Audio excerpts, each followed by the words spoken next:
നമസ്കാരം. മലയാളി വാർത്ത ഇൻസൈഡിലേക്ക് സ്വാഗതം. അല്ലെങ്കിലും പണ്ടേ കോൺഗ്രസ്സുകാരിങ്ങനെ വഴിയെ പോകുന്ന എല്ലാ ഇടിയും വലിച്ചു വെച്ച് തലയിൽ കയറ്റും. ഇപ്പോഴിതാ ശബരിമല സ്വർണ്ണക്കൊള്ള കേസ് സോണിയാഗാന്ധിയിലേക്കും പ്രവേശിക്കുന്ന കാഴ്ചയാണ് നമുക്ക് മുന്നിൽ. വരുന്ന നിയമസഭാ തെരഞ്ഞെടുപ്പിൽ സജീവ ചർച്ചയാകുന്നത് ശബരിമല സ്വർണ്ണക്കൊള്ള തന്നെയെന്ന് പിണറായി വിജയന് വ്യക്തമായി മനസ്സിലായി. അതുകൊണ്ടാണ് ഇപ്പോൾ സംഗതി നേരെ കോൺഗ്രസിന് നേർക്ക് തിരിച്ചു പിടിച്ചിരിക്കുന്നത്. നേരത്തെ ശബരിമല ചർച്ചയാവാതിരിക്കാനുള്ള തന്ത്രങ്ങളായിരുന്നു സർക്കാരും CPM ഒക്കെ ആവിഷ്കരിച്ചിരുന്നത് എങ്കിൽ ഇനി കൈവിട്ടുപോയി എന്ന് മനസ്സിലാക്കിയ പിണറായി വിജയൻ ഇപ്പോൾ കോൺഗ്രസിന് നേരെ തിരിഞ്ഞിരിക്കുന്നു. എന്നാൽ മരമണ്ടന്മാരായ കോൺഗ്രസ് നേതാക്കൾ പിണറായി വിജയൻ തൊടുത്തത് പിടിച്ചെടുത്ത് സ്വന്തം നെഞ്ചിലേക്ക് കുത്തിവെക്കുന്നു. സ്വർണ്ണക്കൊള്ളക്കേസിലെ അന്വേഷണം ഈ മാസം 15-ാം തീയതിക്ക് മുൻപ് പൂർത്തിയാക്കണമെന്നാണ് ഹൈക്കോടതി നൽകിയിരിക്കുന്ന ഉത്തരവ്. ഇടതുപക്ഷ ഭരണമാണ് ഇപ്പോൾ നടക്കുന്നത്. കേസിൽ പ്രതി ചേർക്കപ്പെട്ടവരൊക്കെ CPM നേതാക്കൾ. പ്രത്യേക അന്വേഷണ സംഘം ചോദ്യം ചെയ്തിരിക്കുന്നത് മുൻ ദേവസ്വം മന്ത്രി കടകംപള്ളി സുരേന്ദ്രനെ അടക്കം. അതുകൊണ്ട് തന്നെ CPM വിയർക്കുകയല്ല, വിയർത്ത് പണ്ടാരമടങ്ങുകയാണിപ്പോൾ. എന്നാൽ ഇതിൻ്റെ ആഘാതം കുറയ്ക്കാൻ തന്ത്രങ്ങൾ ആവിഷ്കരിക്കുകയാണ് മറുവശത്ത് CPM. അതുകൊണ്ട് തന്നെയാണ് ഇക്കഴിഞ്ഞ ദിവസം പിണറായി വിജയൻ നേരിട്ടിറങ്ങി സോണിയാഗാന്ധിക്ക് നേരെ സംശയമുന തിരിച്ചത്.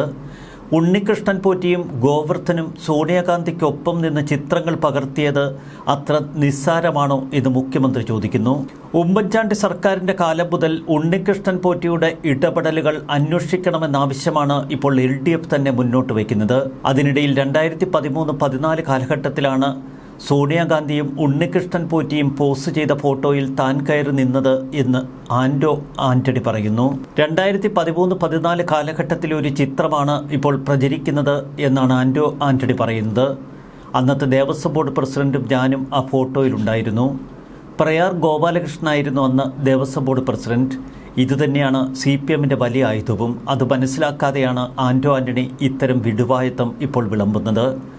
ആരാണ് കൂടെ നിൽക്കുന്നത് എന്ന് മനസ്സിലാക്കാതെയാണ് താൻ ഫോട്ടോയ്ക്ക് പോസ്റ്റ് ചെയ്തത് എന്ന് ആന്റണി പറയുമ്പോൾ അതത്ര നിഷ്കളങ്കമല്ല. സ്വർണ്ണമോഷണ കേസിലെ മുഖ്യപ്രതികൾക്ക് കോൺഗ്രസ് നേതാക്കളുമായി ഉണ്ടായിരുന്ന ബന്ധത്തെക്കുറിച്ചും ഇപ്പോൾ പ്രത്യേക അന്വേഷണ സംഘം അന്വേഷിക്കുന്നു. ഉണ്ണികൃഷ്ണൻ പോറ്റിക്കും ഗോവർദ്ധനും ഡൽഹിയിലെ ചില നേതാക്കളുമായി ഇടപാടുകൾ ഉണ്ടായിരുന്നുവെന്നാണ് CPM ആരോപിക്കുന്നത്. എന്നാൽ മറുവശത്ത് കോൺഗ്രസിനെതിരെയുള്ള ഇതേ ആരോപണങ്ങൾ BJPയും ഏറ്റെടുക്കുന്നു. BJP കോൺഗ്രസിനെതിരെ തിരിച്ചു വച്ചിരിക്കുന്നത് ഏറ്റവും മൂർച്ചയുള്ള ആക്രമണ നിര. കോൺഗ്രസിൻ്റെ ഒരു മരുന്നുമായാണ് ഉണ്ണികൃഷ്ണൻ പോറ്റി ഡൽഹിയിലെത്തിയത് എന്നിതിനിടയിൽ ഒരു KPCC ജനറൽ സെക്രട്ടറി ചാനൽ ചർച്ചയിൽ വിളിച്ചുകൂവി. സോണിയാഗാന്ധിക്ക് അതികലുഷമായ അസുഖം ബാധിച്ച കാലത്ത് ശബരിമലയിൽ പൂജിച്ച് ചരട് കെട്ടിക്കാനാണ് മുഖ്യമന്ത്രി ഉണ്ണികൃഷ്ണൻ പോറ്റി സോണിയാഗാന്ധിയെ കണ്ടതത്രേ. കോൺഗ്രസ് നേതാവ് BRM ഷഫീറാണ് ഇത്തരമൊരു വെളിപ്പെടുത്തൽ നടത്തിയത്. ചുരുക്കത്തിൽ കോൺഗ്രസ് നേതാക്കൾ തന്നെ കോൺഗ്രസിന് കുഴിവെട്ടി ഒരുക്കി കൊടുക്കുന്ന കാഴ്ച. സ്വർണ്ണക്കൊള്ളക്കാരെ എന്തിനാണ് ഡൽഹിയിലെത്തിച്ചത് എന്ന് LDF ചോദിക്കുമ്പോൾ അതിനുത്തരം പറയേണ്ടി വരും കോൺഗ്രസ് നേതൃത്വം. ഇക്കാര്യത്തിൽ മുൾമുനയിൽ നിൽക്കുന്നത് അടൂർ പ്രകാശും ആന്റണിയുമാണ് എന്ന് വ്യക്തം. എന്നാൽ അവരുടെ വിശദീകരണം അത്ര തൃപ്തികരമല്ല. എന്നാൽ മറുവശത്ത് കഴിഞ്ഞ 10 വർഷത്തിനിടയിലാണ് ശബരിമല ശ്രീകോവിലിൽ നിന്ന് ഈ സ്വർണ്ണമത്രയും ഉണ്ണികൃഷ്ണൻ പോറ്റിയും കൊള്ളക്കാരും അടിച്ചു മാറ്റിയത്.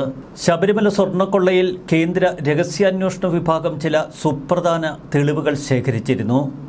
ഇപ്പോഴിതാ അതിൻ്റെ തുടർച്ചയെന്നോണം അതിശക്തമായ ചില അന്വേഷണങ്ങൾക്ക് കേന്ദ്രം തുടക്കമിട്ടു. ശബരിമലയിൽ നിന്നുള്ള സ്വർണവും പൂജ്യവസ്തുക്കളും തിരുവനന്തപുരം UAE കോൺസുലേറ്റിലെ നയതന്ത്ര പാഴ്സൽ വഴി വിദേശത്തേക്ക് കടത്തിയിരിക്കാമെന്നാണ് കേന്ദ്രത്തിൻ്റെ സംശയം. കോൺസുലേറ്റിലെ ഉദ്യോഗസ്ഥരായിരുന്ന സ്വപ്ന സുരേഷ്, PS സരിത് എന്നിവരുടെ ഒത്താശയിൽ വിദേശത്ത് നിന്ന് നയതന്ത്ര പാഴ്സലിൽ തിരുവനന്തപുരം വിമാനത്താവളം വഴി സ്വർണം കള്ളക്കടത്ത് നടത്തിയത് മുൻനിർത്തിയായിരുന്നു നേരത്തെ നടത്തിയ അന്വേഷണം. എന്നാൽ ഇതേ ചാനലിൽ വിദേശത്തേക്ക് പോയ പാഴ്സലുകളിൽ എന്തായിരുന്നുവെന്ന കാര്യം ഇപ്പോഴും അവ്യക്തമായി തുടരുന്നു. ശബരിമല അടക്കമുള്ള ദക്ഷിണേന്ത്യയിലെ ആരാധനാലയങ്ങളിൽ നിന്ന് മോഷണം പോകുന്ന വസ്തുക്കൾ വിദേശത്തേക്ക് കടത്തുന്ന റാക്കറ്റുകൾ കേരളത്തിൽ സജീവമാണ്. ഇതുമായി ബന്ധപ്പെട്ട തെളിവുകൾ പുറത്തെത്തിയതോടെയാണ് ഇപ്പോൾ കേന്ദ്ര അന്വേഷണ ഏജൻസികൾ ഈ വഴിക്ക് നീങ്ങുന്നത്. സെക്രട്ടേറിയറ്റിൽ അർഹതയില്ലാത്ത പലർക്കും നയതന്ത്ര തിരിച്ചറിയൽ കാർഡുകൾ ലഭിച്ചെന്നും അവർ കോൺസുലേറ്റിൽ യഥേഷ്ടം കയറിയിറങ്ങി പാഴ്സലുകൾ അയച്ചതായും നയതന്ത്ര സ്വർണ്ണക്കടത്തിലെ അന്വേഷണത്തിൽ അന്ന് കേന്ദ്ര ഏജൻസികൾ കണ്ടെത്തിയിരുന്നു. അതിൻ്റെ തുടർച്ചയാണ് ഇപ്പോൾ നടക്കുന്ന അന്വേഷണം. ശബരിമല സ്വർണ്ണക്കൊള്ളക്കേസിലെ പ്രതികൾ ഉണ്ണികൃഷ്ണൻ പോറ്റിയും ഗോവർദ്ധനും സോണിയാഗാന്ധിയെ കണ്ടതിനെ മുൻനിർത്തി രൂക്ഷമായ ആക്രമണത്തിന് മുതിരുകയാണ് ഇപ്പോൾ BJP. സ്വർണ്ണക്കൊള്ളയിൽ കോൺഗ്രസ് ബന്ധം ആരോപിച്ച് ഇക്കഴിഞ്ഞ വെള്ളിയാഴ്ച മുൻ പ്രസിഡന്റ് K. സുരേന്ദ്രൻ ഒരു പത്രസമ്മേളനം നടത്തിയിരുന്നു. അതിനെ തുടർന്ന് BJP നേതാക്കൾ കോൺഗ്രസിന് നേർക്ക് സംശയമുന തിരിച്ചുവെക്കുന്നു. ശബരിമല സ്വർണ്ണക്കൊള്ളയിൽ ഇപ്പോൾ രാഷ്ട്രീയ പാർട്ടികൾ ഏറ്റുമുട്ടൽ ആരംഭിച്ചതോടെ യഥാർത്ഥ പ്രതികൾ രക്ഷപ്പെടുമെന്ന പ്രതീതി ഉണരുന്നു. ശബരിമല സ്വർണ്ണക്കൊള്ളയിൽ അന്വേഷണം തുടങ്ങി മാസങ്ങൾ പിന്നിട്ടു. എങ്കിലും നിർണായക കണ്ടെത്തലുകളിൽ എത്തിച്ചേരാൻ കഴിയുന്നില്ല അന്വേഷണ സംഘത്തിന്. അവിടെ നിന്ന് മോഷ്ടിക്കപ്പെട്ട സ്വർണം എന്തു ചെയ്തു എന്ന സുപ്രധാന ചോദ്യത്തിന് ഇതുവരെ ഉത്തരമില്ല. അതുകൊണ്ട് തന്നെ റിമാൻഡിൽ കഴിയുന്ന മുഖ്യപ്രതി ഉണ്ണികൃഷ്ണൻ പോറ്റി അടക്കമുള്ളവർക്ക് സ്വാഭാവിക ജാമ്യത്തിനുള്ള വഴിയൊരുങ്ങി. പരമാവധി 10 വർഷം വരെ തടവ് ശിക്ഷ ലഭിക്കാവുന്ന കുറ്റകൃത്യങ്ങളിൽ പ്രതികൾ അറസ്റ്റിലായി 60 ദിവസത്തിനുള്ളിൽ പ്രാഥമിക കുറ്റപത്രമെങ്കിലും നൽകണം. അത് നൽകാൻ കഴിയുന്നില്ല എങ്കിൽ കോടതിയിൽ നിന്ന് സ്വാഭാവിക ജാമ്യം ലഭിക്കും. ഒക്ടോബർ 10 ക്രൈംബ്രാഞ്ച് കേസ് രജിസ്റ്റർ ചെയ്തത്. തുടർന്ന് ഒക്ടോബർ 17 ഉണ്ണികൃഷ്ണൻ പോറ്റിയെ അറസ്റ്റ് ചെയ്തു. ശബരിമല മുൻ അഡ്മിനിസ്ട്രേറ്റീവ് ഓഫീസർ മുരാരി ബാബുവിനെ October 23 Devaswom executive officer D. Sudheesh കുമാറിനെ നവംബർ 1 അറസ്റ്റ് ചെയ്തു. ഇവർ 3 പേരുടെയും അറസ്റ്റ് കഴിഞ്ഞ് 60 ദിവസം പിന്നിട്ടിട്ടും ഇതുവരെ കുറ്റപത്രം ഹൈക്കോടതിയിൽ സമർപ്പിച്ചിട്ടില്ല. അതുകൊണ്ട് തന്നെ ഈ പ്രതികൾ ജാമ്യാപേക്ഷയുമായി സുപ്രീം കോടതിയെ സമീപിക്കാൻ ഒരുങ്ങുന്നു.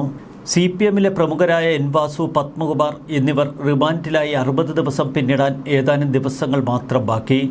അന്വേഷണം 3 മാസമാകുമ്പോഴും സ്വർണ്ണപ്പാളികൾക്ക് എന്തു സംഭവിച്ചു എന്നതിനെക്കുറിച്ച് ഒരു ധാരണയുമില്ല.